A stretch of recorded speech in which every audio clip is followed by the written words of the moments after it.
Okay guys, this is a 92 Dodge, first generation is what they call it, the first gen Dodge with the Cummins in it. You know, this one here, it was hammered. There's a YouTube video out there of me actually finding this truck when I did. It was out in the middle of the desert. The motor had horrible blow-by. I mean, when you would rev it up, it would shoot oil out of the dipstick. It was just washed out and wore out.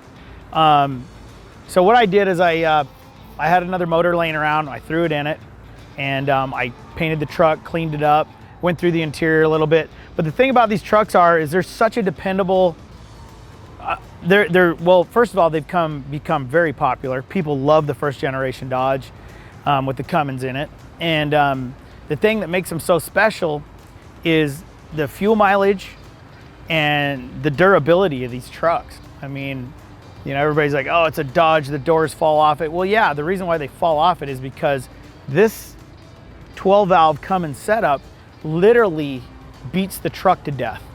It outlives the truck. Now, if you go back to when this body style had like say a 318 in it, that 318 couldn't do enough work to beat the truck.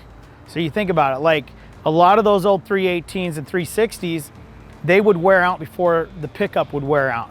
Well, now what the problem is they put a 12-valve Cummins in these Dodge trucks, and it literally outlives the pickup truck. Like, it beats it to death. The fenders fall off, the tailgates fall off, the doors sag, you know, they keep using them and using them and using them and using them. And then when they're done using them, they part them out and they cab swap them and put something else on them.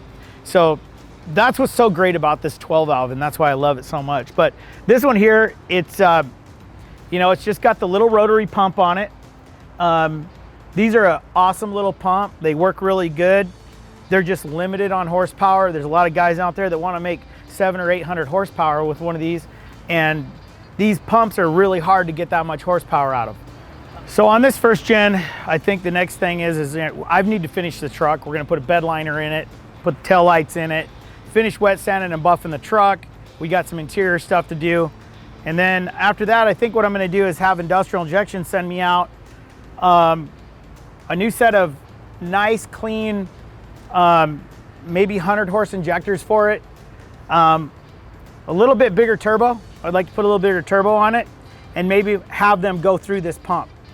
Those are a few of the things that I want to do to just kind of make this truck solid. And typically you do that, you can run it another 500,000 miles. It doesn't matter. These ones are the ones that get 1,000,000 miles on them. Everybody's like, oh, Cummins is supposed to get 1,000,000 miles. This one got 1,000,000 miles because of this pump right here.